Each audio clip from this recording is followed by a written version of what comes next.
Okey, baik. Assalamualaikum, salam sejahtera. Sekali lagi, kita nak masuk subtopik yang seterusnya. Okey. Di bawah tajuk sama juga, daya dan pecutan. Cuma dalam kes ini kita ada special case. Contoh, macam kotak yang pertama ni, dia tarik dengan daya 10 Newton, 2 kg. Macam biasalah, dia minta cari berapa pecutan. Jadi F sama dengan MA, daya kita 10 sebab tak ada daya geseran, tak perlu tolak apa-apa. Mass kita 2 kg dan dapatlah pecutan A sama dengan 5 ms negatif 2. Okey, jadi soalannya, sama ke kalau kita tarik 10 Newton tu sengit macam ni? Jawapannya tak boleh guna 10 Newton kerana, okey, 10 Newton tu tarik ke atas, tapi kotak ini tetap bergerak ke kanan. Jadi sebenarnya kita kena cari berapa sebenarnya daya yang menarik kotak ini ke kanan. Sebab 10 Newton tu tarik ke atas. Dan bila 10 Newton ni tarik sengit macam ni, dia sebenarnya nak kata atas pun bukan, nak kata ke kanan pun bukan. Okey, dia menyumbang ke atas dan dia juga menyumbang ke kanan. 10 Newton tu dia ada sumbangan ke atas, kita panggil daya pada arah Y. Dan dia juga ada sumbangan pada arah X. Jadi yang penting ialah kita nak cari daya pada arah X. Sebab kotak ini bergerak ke kanan. Jadi, berapa daya pada arah X? Okey, kita ambil contoh sudut dia ialah 60 darjah. Okey, jadi kita nak cari Fx yang sama dengan MA. Baru kita boleh dapat berapa pecutan dia. Bukan 10 Newton F. Kita nak cari F pada arah X. Jadi macam mana kita nak cari F pada arah X? Jadi 10 bawa ke Fx. So 10 cos 60 sama dengan 2 darab A. Kenapa cos 60? Sekejap lagi kita sembang. Okey, so 10 cos 60 dapat 5 sama dengan 2A. Jadi A sama dengan 2.5 ms negatif 2. Jadi apa yang kita nak tunjuk dekat sini, walaupun daya yang sama, jisim yang sama, tetapi kes ini ada pada sudut yang tertentu. Jadi kita punya pengiraan perlu ada sedikit trigonometri lah. Okey, jadi itu pengenalan. So sekarang kita nak terus masuk. Okey, tutorial 2.6b.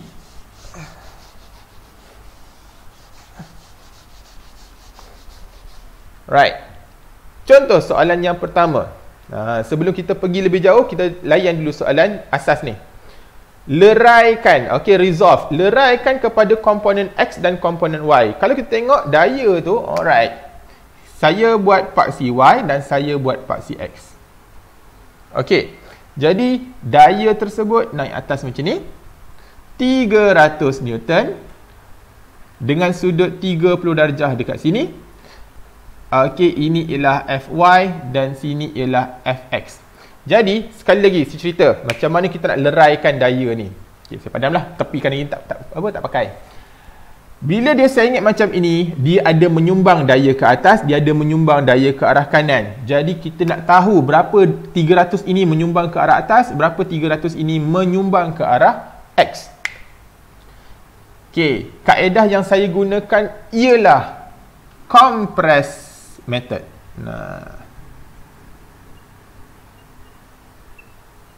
Macam mana compress method? Compress method mengatakan, compress angle sama dengan cos. Sebab apa saya ambil compress? Dulu nama dia penyek tapi tak sedap. So saya ambil bahasa Inggeris compress sebab dia ada kesinambungan co dengan co. Compress angle cos. Jadi, mari kita tengok. 300 Newton. Okey, awak nak cari apa? Fx ke Fy? Kalau awak nak cari Fx, awak bawa turun bawah. Kalau awak nak cari Fy, awak bawa ni atas. Contohnya, saya ambil Fy dulu. Okey. Compress angle cos. Sekarang ni, kita nak cari Fy. So, Fy sama dengan, ambil 300 ini, bawa ke arah Y. Bila kita bawa ke arah Y, kita tengok sudut dekat sini. Bila 300 itu bawa ke arah Y, kita compress tak? Compress tu penyek lah. Kita compress tak 30 ni? Kalau kita kompres 30, bermaksud kena pakai cos. Jadi soalan saya, siapa kompres siapa?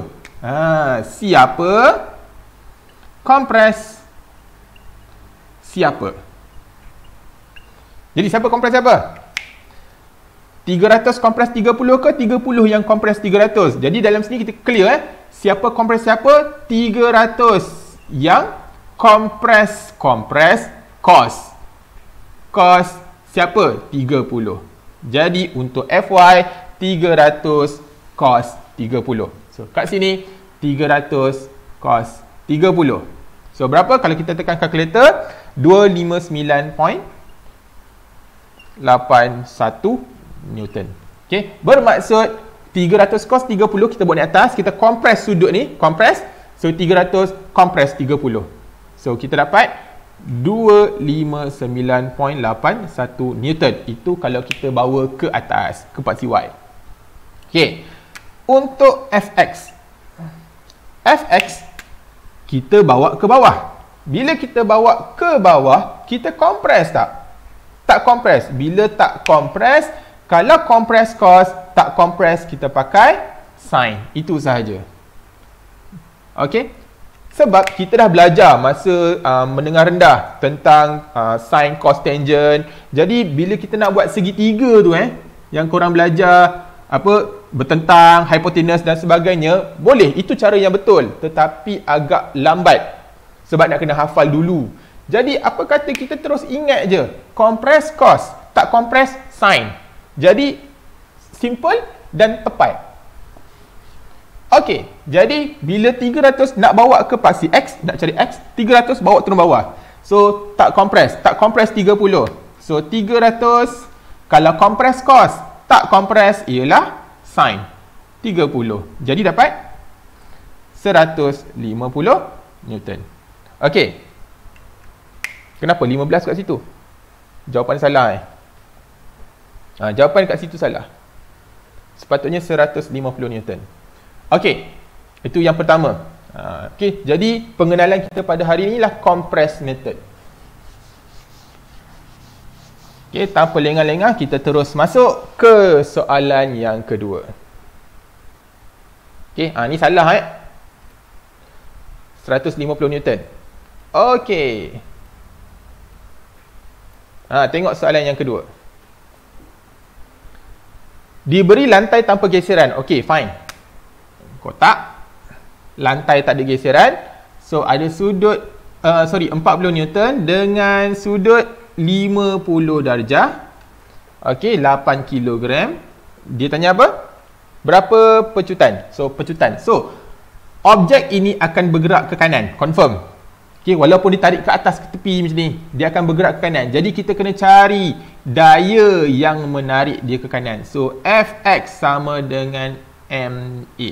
Jadi Fx tadi bukan 40, tetapi you kena ambil 40 ni, you compress ke arah Fx. Jangan compress arah Y, sebab kotak ni bukan naik atas, ke kanan. Jadi 40 compress 50. So 40 compress 50 cos 50, nampak? Sama dengan 8A. Okey, are we clear? So Fx 40 compress 50. So 40 cos 50 sepatutnya dekat situ ialah 25.71 Newton sama dengan 8A. Newton tak payah tulis lah waktu tengah kira. Jadi A sama dengan, so kita bahagi, kita akan dapat 3.21 ms negatif 2. Okey, jadi nak bagi tahu Fx ialah 40 cos 50. Tak boleh guna 40 Newton. Sebab apa tadi kita kata? Kotak ini bergerak ke kanan. Jadi kita kena cari daya sebenar yang menarik dia ke kanan. Okey. Kita masuk soalan yang seterusnya. Soalan nombor 3. Rajah menunjukkan apa ni? Oh, tak ada bahasa Melayu. Lupa nak type bahasa Melayu. Okey. Tak apa, tak ada masalah. Gambar ada, clear. Okey, kotak itu ialah 5 kg dengan daya ke atas 100 Newton ditarik pada sudut 60 darjah dengan dekat sini ada daya geseran 10 Newton. Okey, Calculate the acceleration of the box. Okey, kotak ini akan bergerak ke kanan, contohlah. Jadi, kotak ini tak akan naik atas. Jadi, kita kena cari berapa sebenarnya daya yang menarik dia ke kanan. Fx tu lah. Jadi, macam tadi juga. 100 kompres ke arah Fx. Jadi, berapa? Fx sama dengan 100. Bawa turun bawah ni, 60 darjah kat sini. Kompres 60. Okey, dapat berapa?